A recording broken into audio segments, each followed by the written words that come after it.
네, 안녕하십니까. 동학개미 구독자 여러분들, 성북개미입니다. 오늘 대한전선 방송 드려보도록 하겠습니다. 코드번호 001440이 되겠습니다. 지금 전체적인 시장 흐름이 사실상 좋지는 않죠. 그러니까 인플레이션이 또 심화가 되면서 근데 굉장히 잘 버텨주고 있어요. 2400포인트 아래로 떨어질 법도 한데 굉장히 이 위에서 이 지지 역할을 굉장히 잘 해주면서 지금 가고 있단 말이죠. 그래서 제가 봤을 때는 더 상승이 충분히 나올 것이다.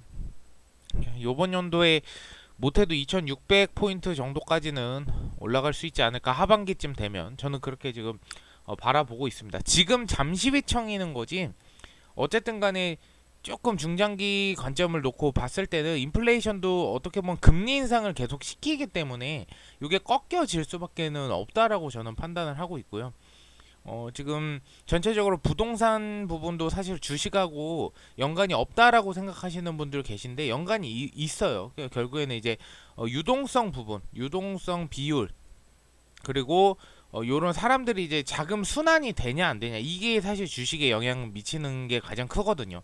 그러니까 우리가 코로나부터 시작해서 인플레이션, 사실상 이제 물가 상승, 인플레이션, 스태그플레이션, 이렇게 단계를 거쳐서 양적 긴축이라든지 이런 부분을 통해서 또 금리를 인상시키고 물가를 잡아낸다, 이런 포인트를 지속적으로 지금 한 1년 넘게 반복이 되고 있는데, 이런 부분들이 장기화가 되면 이 어떤 현상이 일어나냐, 이 연준에서 어쨌든 간에 테이퍼링 발표를 하고 나서 계속 이제 점점 뭔가 양가수를 줄이면서 물가 상승을 잡으려고 했어요. 금리 인상을 통해서.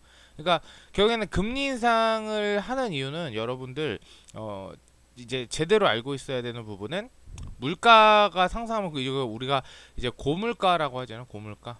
물가가 크게 상승했다. 요거를 잡는데 왜 굳이 금리 인상을 할까?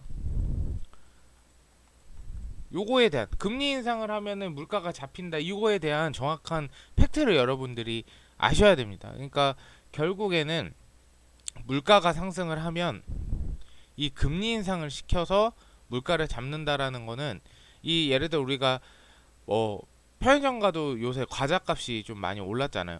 과자값이 많이 올랐는데 사실상 금리 인상을 하지 않으면, 예를 들어서 수요가 굉장히 많아, 찾는 사람을 굉장히 많은데 이제 공급하는 데가 많이 부족해지기 때문에 결국에는 물가 상승을 하는 거거든요. 근데 금리 인상을 시켜버리면 사실상 사람들이 돈을 안 씁니다. 그러니까 금리 인상하면 예적금으로 많이 가요. 예적금. 쉽게 말하면 이건 극단적인 예적금으로 이제 많이 몰리게 되죠. 저축을 하면은 내가 예를 들어서 금리가 점점 올라가면 돈을 사람들이 이제 안 쓰게 되는 거죠. 결국엔 그러면은 이 물가가 높았던 게 어떻게 돼요? 예를 들어서 공급보다 아까 좀 전에 말씀드린 수요가 많으면, 그러니까 제공하는 데는 많이 없는데 사는다는 사람 겁나 많아요. 그러면은 결국에는 물가가 사재기가 생기고 물가가 올라가게 되겠죠. 이런 부분들을 잡는 게 금리 인상이란, 금리 인상을 하면 사람들이 돈을 안 쓰게 되면 결국에는 공급보다 수요, 요게 더 많았던 게 비등비등해지거나 공급이 더 많아져 버려. 그럼 물가가 다시 내려오겠죠. 그래서 요런 걸로 이제 인플레이션을 잡는 것이다, 이렇게 보면 돼요. 그러니까 팩트가 제일 금리 인상밖에 없죠. 왜냐면 안 쓰게 만드는 거예요. 결국에는 쓰게 만드는 것보다 안 쓰게 만든다, 이거를 이렇게 판단을 해보시면 좋을 것 같습니다.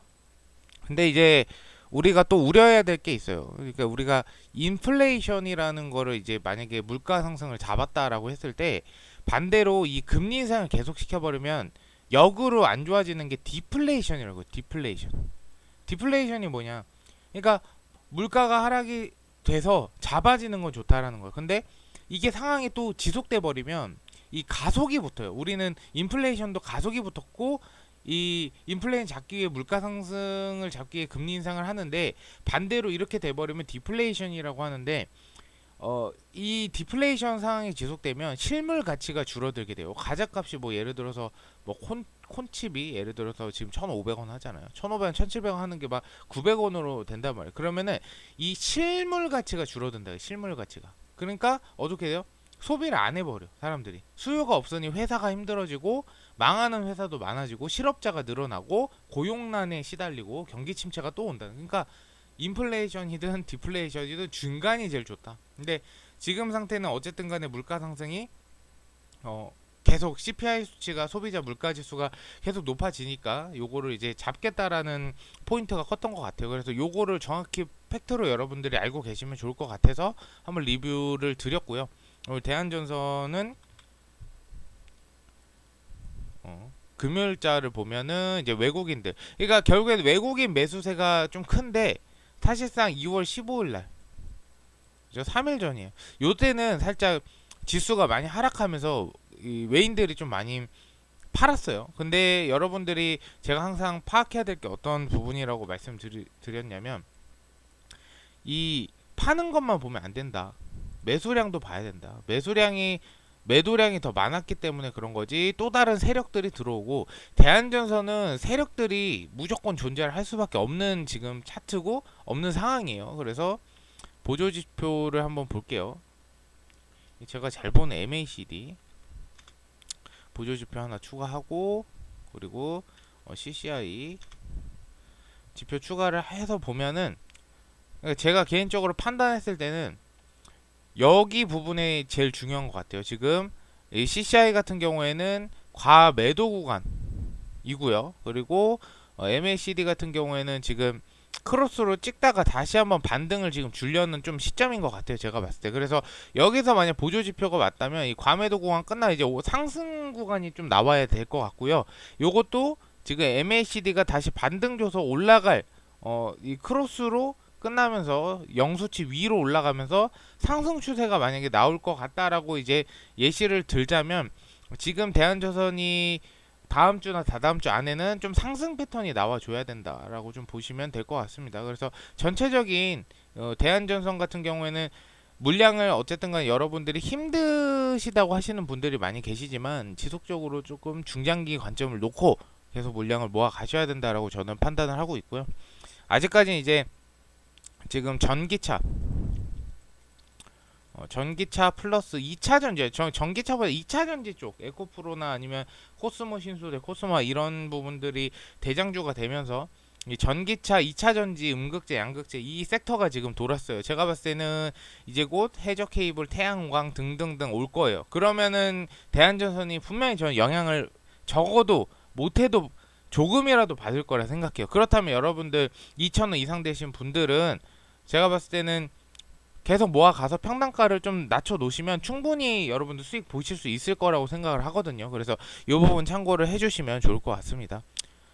대한전선을 지속적으로 방송을 하는 이유는 저도 중장기로 보고 있고 저도 들고 있고, 제가 항상 여러분 매도하세요 하고 제가 그 다음날 방송할 때 수익 공개를 하죠. 그러니까 그런 부분들은 안심하시고 항상 참고해 주시면 좋을 것 같고요. 그리고 제가 요번에 이제 단톡방을 만들었어요. 그래서 커뮤니티 보시면은 단톡방 초대 코드가 있기 때문에 카카오톡 링크 통해서 들어오시면 이제 뭐 유료로 뭘 받고 추천을 한다 이런 개념의 방이 아니고 그냥 소통방입니다. 그래서 도움이 좀 되시는 분들도 계시기 때문에 들어오셔가지고 그냥 소통하시면 좋을 것 같아요. 100명만 딱 모집하기 때문에 100명 이상부터는 저희가 방을 이제 잠금을 합니다. 그래서 그 부분 참고하시면 좋을 것 같아요. 댓글 한번 보고 마무리할게요. 감사하고요. 보슬비님 감사합니다.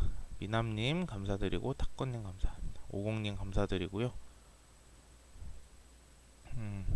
솔직히 LS전선이 아직까지 더 뭔가 양대 산맥이긴 하지만 전선업계 LS전선이 조금 더 비중을 많이 차지하는데 모멘텀만 가지고 봤을 때는 대한전선이 더 크다라고 생각해요. 훨씬 더. 그래서 그 부분 참고하시고요. 그러니까 요거를 제가 가늠을 못해요. 그러니까 5천 가능할까요? 딱 이렇게 질문하시면 가능할지 안 가능할지 제가 알 수가 없지만 어쨌든 간에 상승은 할 것이다. 언젠가 상승할 것이다. 이거는 확실히 제가 알고 있기 때문에 이 부분 참고하시고, 만약에 완전 장기로 간다. 저는 뭐 예를 들어서 네옴시티가 시작이 되고 뭐 2027년에 완공된다고 하죠. 2025년도에 이제 요거를 어느 정도 이제 기사 내용이나 이런 찌라시를 보면 준비를 하고 진행을 한다라고 했을 때 대한전선이 만약에 뭐 대장주라고 하죠. 예를 들어서 직접적인 언급이 생기면서 전선 관련해서는 LS전선과 뭐 대한전선을 회사와 업무 협약을 하겠다 이런 기사가 나와준다면 5천원까지 가능하겠죠. 저도 그럴 것 같습니다. 어쨌든 궁금하신 거 유튜브 댓글에 질문 남겨주시고요. 오늘은 주말이기 때문에 여러분들 푹 쉬시고 월요일날 제가 또 좋은 방송으로 찾아뵙도록 하겠습니다. 감사합니다.